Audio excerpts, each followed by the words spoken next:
video kali ini saya akan menjelaskan mengenai tata cara dalam manasik haji atau tata cara dalam melaksanakan ibadah haji. Sebelum memasuki urutan-urutan dalam melaksanakan ibadah haji, saya mau menjelaskan dulu mengenai apa sih ibadah haji itu.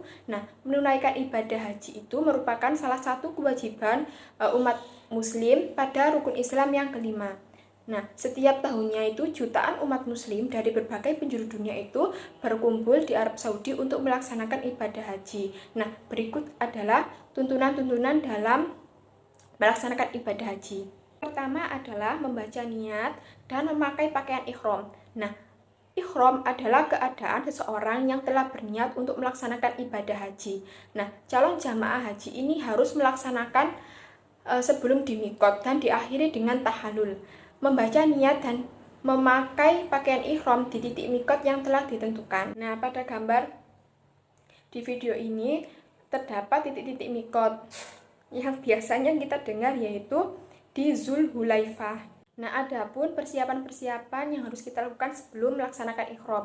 Yang pertama adalah mandi, kemudian yang kedua adalah memakai pakaian ihram, kemudian yang ketiga adalah berwudu, dan yang keempat adalah melaksanakan sholat sunnah ihram 2 rakaat.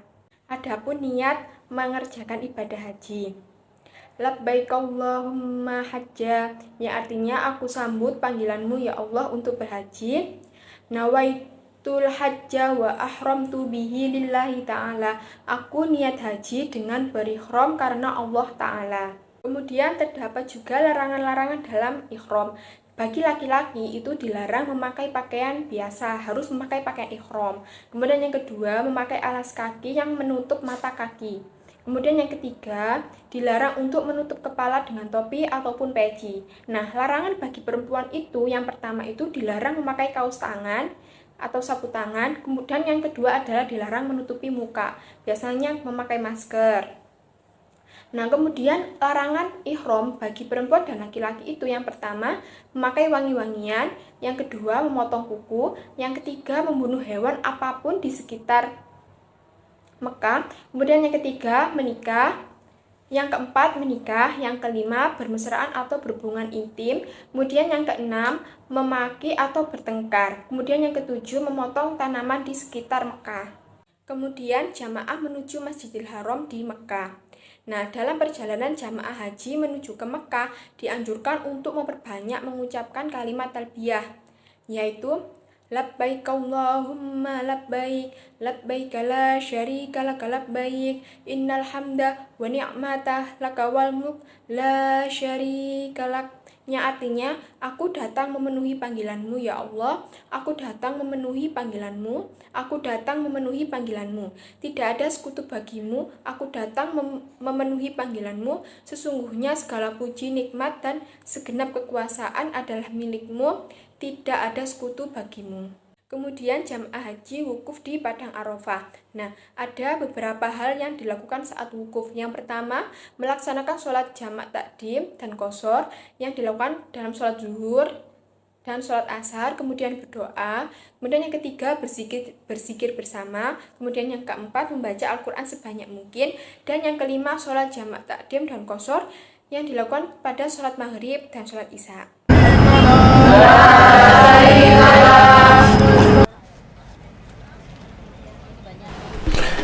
Tanggal 8 Zulhijjah, jamaah sudah sampai di Arafah dan diharapkan menempati tempat yang sudah disediakan oleh petugas kloter. Sambil menunggu pada tanggal 9 Zulhijjah atau Ba'da Syawal, jamaah dianjurkan untuk berzikir, baca Al-Quran, talbiyah, dan berdoa.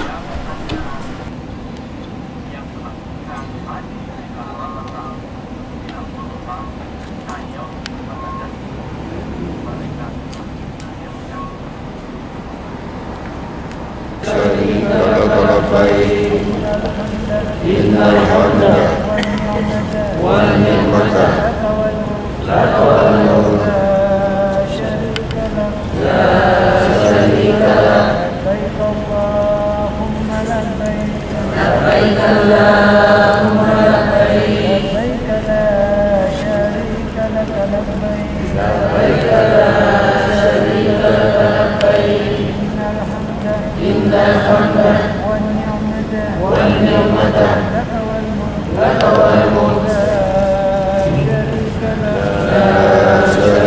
لبيك اللهم لبيك لبيك اللهم لبيك.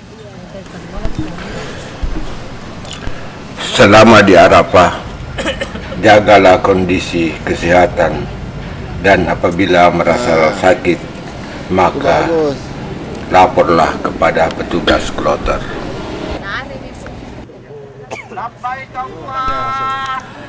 Sambil menunggu waktu wukuf tiba pada tanggal 9 Zulhijjah, yaitu Ba'da Syawal, jamaah dianjurkan untuk berzikir, membaca Al-Quran, talbiyah dan berdoa.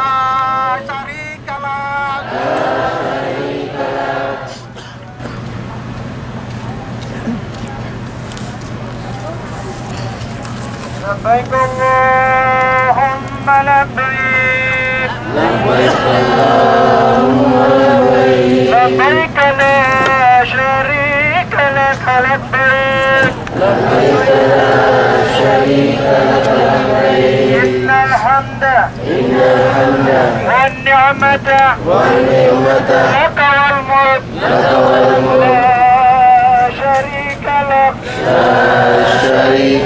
لبيك اللهم لبيك لبيك Ketika waktu wukuf tiba, maka kegiatan selanjutnya yaitu mendengarkan khutbah wukuf.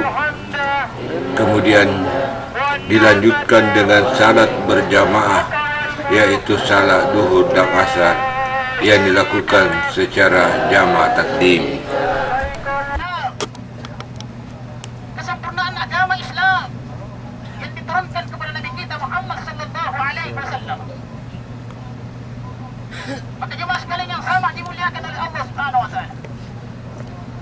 Sahabat-sahabat waktu itu ketika mendengar berita kesempurnaan Islam lewat ayat yang Allah turunkan, maka sebagian besar sahabat bergembira dia mendengar berita ini. Namun pada sebagian kecil sahabat, di antaranya Umar dan Abu Bakar, di mana pada waktu itu dia bersedih melihat keadaan sahabat-sahabat yang lain dengan penuh kegirangan dan kegembiraan atas kesempurnaan Islam. Namun pemahaman yang Allah berikan kepada sahabat ini, Abu Bakar dan Umar, berbeda dengan sahabat-sahabat yang lain yang sama-sama dimuliakan oleh Allah Subhanahu wa taala. Wa da'i ila Allah bi'idni wa kuntu lakum kal akhil masbi wal 'abdur rahman man kanat lahu minni matlamat hal yakum wal yaktaksab minni qabla al-qisas fil qiyamah. Nabi sallallahu alaihi wasallam menyampaikan di dalam khutbahnya, ya ma'asyiral muslimin, hai sekalian saudara-saudara kami sesama muslim,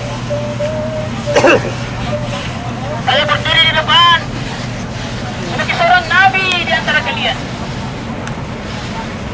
dan saya adalah penasehat di antara kalian.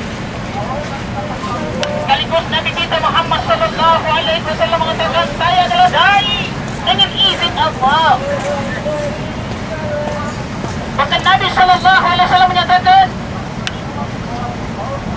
kal akhil masmi wal 'abdur rahman, saya di tengah-tengah kalian karena boleh jadi hadirin yang berbahagia, iman yang kita miliki hari ini belum tentu disetujui oleh Allah.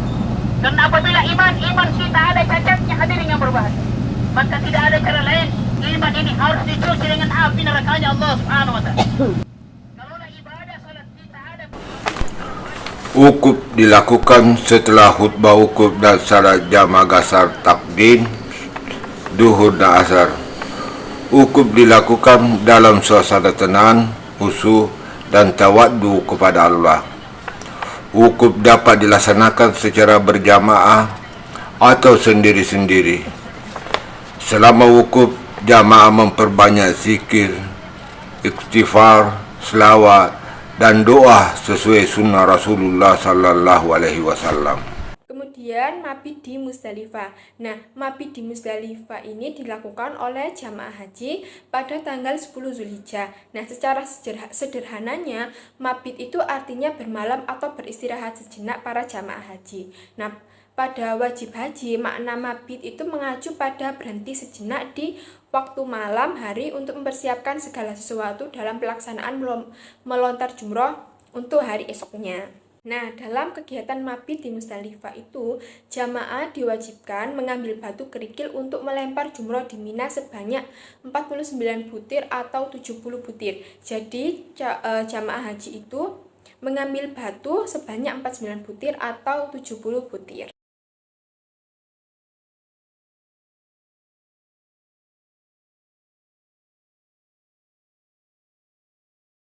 Kemudian jamaah haji melaksanakan jumroh akobah. Nah, melempar jumroh akobah ini dilaksanakan pada tanggal 10 Zulhijjah, tepat pada tanggal 11 sampai 12 Zulhijjah, nafar awal, dan tanggal 11 sampai 23 Zulhijjah pada nafsu sani. Nah, bagi jamaah haji merupakan kewajiban yang harus dilakukan sendiri jika mampu. Akan tetapi jika jamaah haji itu ada halangan karena suatu hal, mungkin karena kesehatan dan lainnya, maka lempar jumroh itu bisa diwakilkan. Nah, melempar jumroh akobah itu dengan 7 butir kerikil satu persatu, tidak boleh langsung 2 kali. Jadi melemparnya satu persatu batu kerikil, dan batu yang telah dilemparkan tadi itu tidak boleh dilemparkan kembali.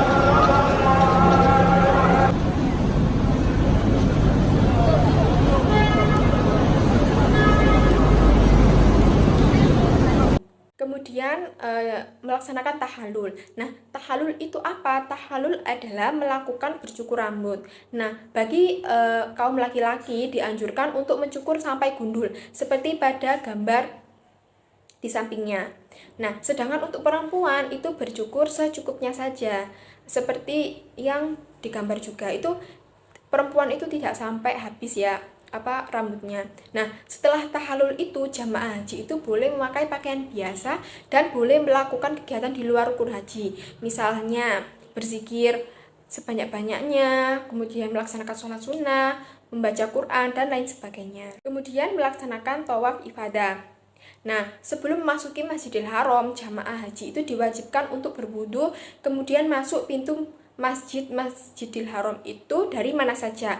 Akan tetapi disunahkan melalui pintu as-salam sebagaimana yang dicontohkan Nabi Muhammad SAW. Nah, adapun denah Masjidil Haram, nah pintu as-salam atau yang disebut dengan babu salam itu terletak pada yang tertera pada denah Masjidil Haram.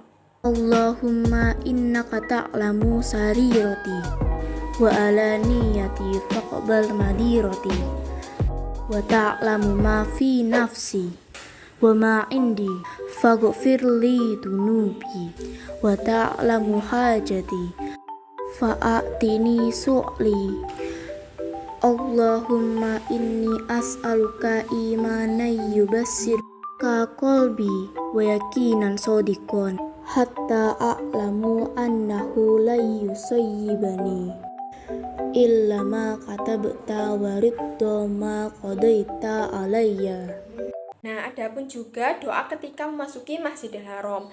Hendaknya mengucapkan doa Bismillah wassalatu wassalamu ala Rasulullah Allahumma ftahli abwaaba rahmatik, yang artinya dengan nama Allah, sholawat dan salam untuk Rasulullah, ya Allah bukakanlah untukmu pintu-pintu rahmatmu.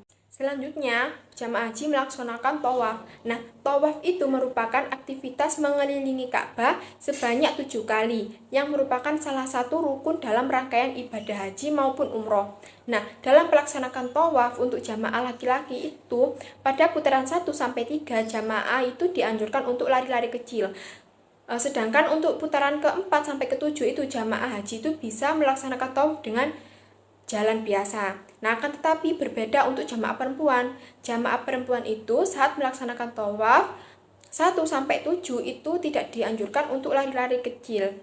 Jadi bagi jamaah perempuan itu tawafnya bisa dilaksanakan dengan jalan biasa saja. Dakhilna jannata ma'al abrar ya aziz ya ghaffar ya rabbal alamin rabbana atina fid dunya hasanah wa fil akhirati hasanah wa qina adzabannar. Kemudian melaksanakan sa'i. Nah, sa'i adalah berjalan kaki dan berlari-lari kecil di antara kedua Bukit Safa dan Marwah. Sebanyak 7 kali itu bolak-balik dari Bukit Safa ke Bukit Marwah dan sebaliknya. Seperti ilustrasi pada gambar di sampingnya.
Alim inna Safa wal Marwata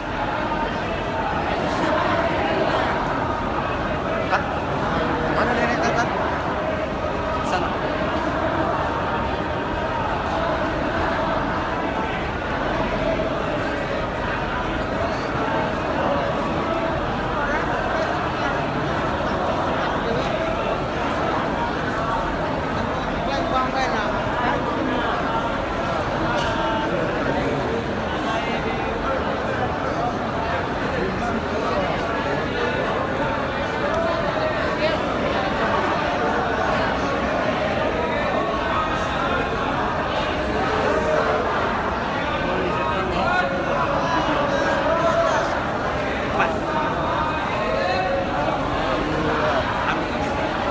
Kemudian bermalam di Mina dan melontar jumroh. Nah, melontar jumroh itu adalah melempar batu-batu kecil ke sebuah pilar elips pipih yang ada di Mina. Nah, selama bermalam di Mina, jamaah itu melaksanakan melontar 3 jumroh selama berurutan. Yang pertama adalah jumroh ula, kemudian jumroh wusta, dan jumroh akobah, dan masing-masing itu dilempar dengan 7 batu kerikil. Kemudian urutan dalam melaksanakan ibadah haji yang terakhir adalah tawaf wada. Nah, tawaf wada itu biasa disebut juga dengan tawaf Sodar adalah tawaf perpisahan yang hukumnya wajib dilakukan oleh para jamaah haji sebelum meninggalkan Mekah dan kembali ke negaranya masing-masing. Nah, tawaf wada ini dapat dimaknai sebagai bentuk penghormatan terakhir terhadap Baitullah. Akhirati hasanah wa qina adzabannar wa adkhilnal jannata ma'al abrar ya aziz ya ghaffar ya rabbal alamin rabbana atina fid dunya hasanah wa fil akhirati hasanah wa qina adzabannar. Bismillah, Allahu akbar. Bismillah, Allahu akbar. Bismillah, Allahu akbar. Sekian dalam pemaparan materi mengenai tuntunan dalam melaksanakan manasik haji. Semoga ilmu yang telah saya sampaikan menjadi ilmu yang bermanfaat bagi kita semua. Kurang lebihnya mohon maaf apabila ada kesalahan dan salah kata. Saya ucapkan wassalamualaikum warahmatullahi wabarakatuh.